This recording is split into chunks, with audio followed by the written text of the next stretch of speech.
ایک بار درود شریف پڑھ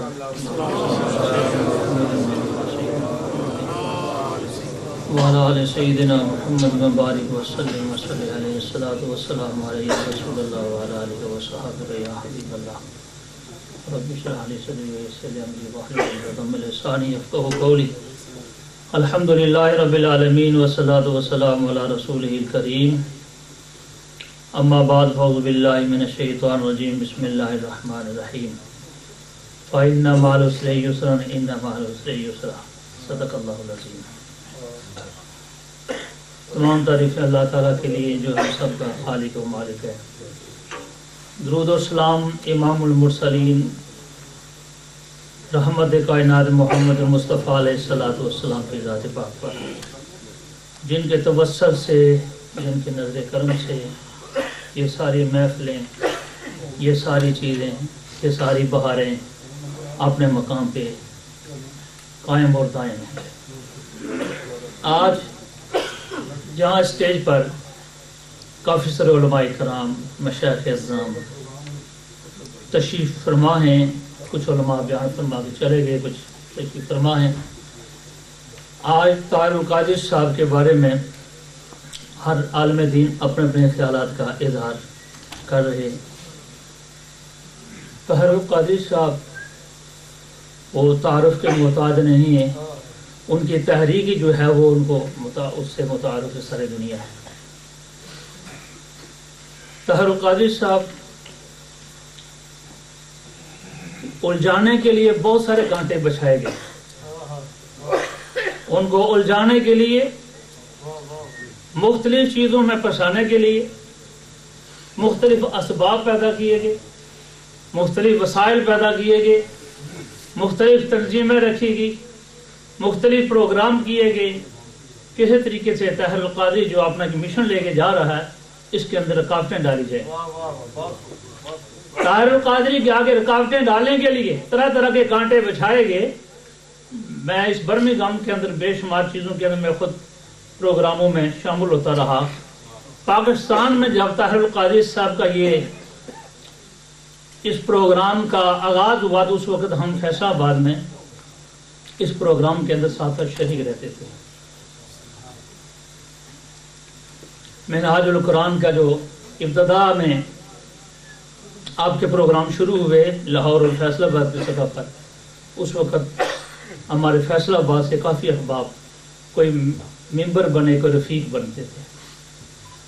طاہر القادری صاحب نے شروع میں جیسے تحریک چلائی، کوشش کی، تو کچھ لوگوں کو اپنی پڑ گئی کہ شاید ان کی اگر یہ عروج پہ چلے گی تو ہماری عزتیں نیچے آ جائے گی، ہمارے کچھ محنتیں کمزور ہو جائیں گی، یا ہمارے بول کچھ کمزور ہو جائیں گے، ہماری عزتوں میں فرق آ جائے گا۔ طرح طرح کے اسباب پیدا کیے، لیکن طاہر القادری صاحب نے، مجھے یاد ہے ایک پروگرام کے کچھ لوگوں نے پیپر بھی رکھے، یہاں آپ سین کریں، یہاں سین کریں، یہاں سین کریں، لیکن طاہر القادری صاحب نے کہا کہ میرا پروگرام جو ہے یہ عالم اسلام کے لیے ہے، یہ نیچے سے اوپرلی سطح پر میں لے جانا چاہتا ہوں۔ میں اگر راستے میں یہ سین کرنے شروع کر دوں تو یہ میرا جو مشن ہے یہ راستے میں ہی رہ جائے گا۔ اس لیے میں آپ کے ان چیزوں کے ساتھ میں منسلک نہیں ہونا چاہتا ہوں، نہ ان چیزوں کے ساتھ میں آپ کے ساتھ وابستہ ہونا چاہتا ہوں، اور نہ ہی مجھے آپ کی ان کی سندوں کی ضرورت ہے کہ اگر آپ مجھے پاس کریں گے تبھی میں پاس ہوں گا، آپ کے پاس کرنے سے ہی میرا آگے یہ مشن چلے گا، نہیں۔ میں تو اللہ اور اس کے رسول کی ذات پر بھروسہ کر کے مشن لے کے نکل رہا ہوں۔ کوئی مخالفت کرتا ہے تو وہ بے شک کرتا رہے، مجھے اس کی کوئی پرواہ نہیں ہے۔ میرا دل صاف ہے اور میرا مشن صاف ہے، میں داعی ہوں، اور اس مشن کو مسلک اہل سنت کو اور مسلک اعلی حضرت کو میں آگے دور تک اسلامی کنٹریوں تک پہنچانا چاہتا ہوں، جہاں ہمارے خلاف فتوے صادر ہوتے ہیں، جہاں ہمارے خلاف فتوے صادر ہوتے ہیں کہ یہ مشرک ہیں، یہ بدعتی ہیں، ہمارے خلاف اتلی سطح کا اسلامی کنٹریوں میں اوپرلی سطح تک ہمارے خلاف جو زہر اگلا جاتا ہے، ہم اس امام اہل سنت کے اور مسلک اہل سنت کی وہاں تک میں کہ رسائی لانا چاہتا ہوں کہ ہمارے مسلک کے اوپر جو فتوے صادر کیے جاتے ہیں، ہمارے مسلک کے خلاف جو پروگرام دیا جاتا ہے یا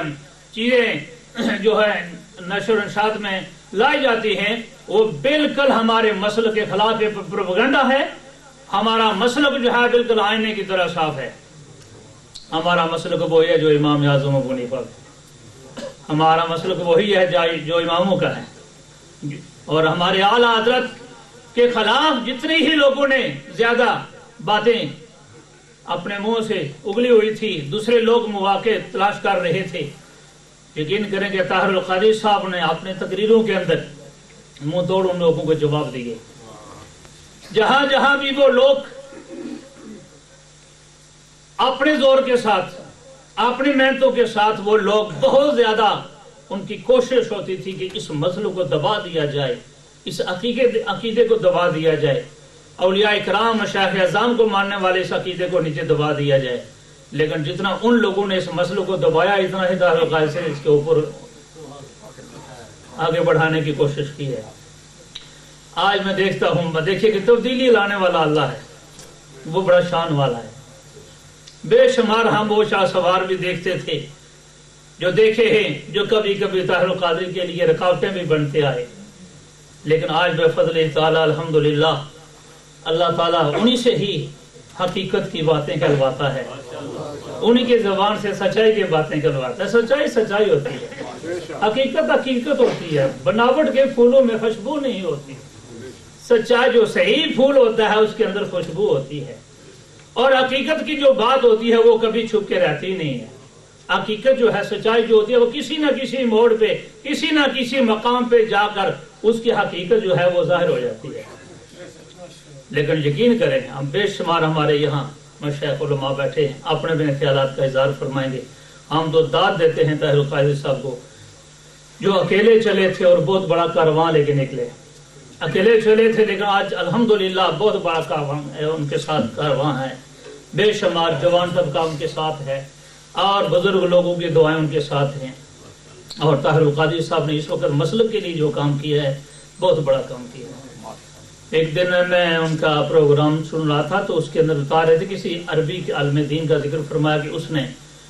غالباً 300 کی 400 کے لگ بھگ اس نے موضوعات پر تقریریں ہیں۔ طاہر القادری صاحب کا بیان تھا کہ تقریباً یورپ یا عرب خلیج کے اندر یا پاکستان کے اندر آپ کی 400 سے زائد موضوعات پر آپ کی خطابات ہیں۔ ہم تو مہینے کے حساب سے ہی صرف تقریریں ہوتی ہیں نا، لیکن ان کے ایک موضوع نہیں، ان کے بے شمار موضوع ہیں۔ 400 سے بھی زائد موضوعات پر آپ کے جو خطابات ہیں وہ ریکارڈ میں ہیں، کیسٹوں کے اندر ہے، ویڈیو کیسٹوں کے اندر، کتابوں کے اندر، اور اردو میں، انگلش میں، عربی میں۔ جو عربی پڑھنے والے وہ اس سے عربی سے فائدہ اٹھا رہے ہیں، اور جو انگلش پڑھنے والے وہ اس سے فائدہ اٹھا رہے ہیں، جو اردو پڑھنے والے اس سے فائدہ اٹھا رہے ہیں، کیسٹوں سے لوگ فائدہ اٹھا رہے ہیں۔ لیکن اس دور کے اندر یقین جانیے کہ جتنے طاہر القادری صاحب نے انقلاب لایا ہے، انقلاب لائے ہیں اور مسلک کا کام کیا ہے، خدائے ذوالجلال کے بارگاہ میں ہم دعا گو ہیں، اللہ رب العزت طاہر القادری صاحب کا اور عروج عطا فرمائے۔ آپ کی اس محنت کوششوں کو اللہ تعالیٰ اور ان کی دستگیری فرمائے، اور زیادہ اللہ نے کامیاب اور کامران فرمائے۔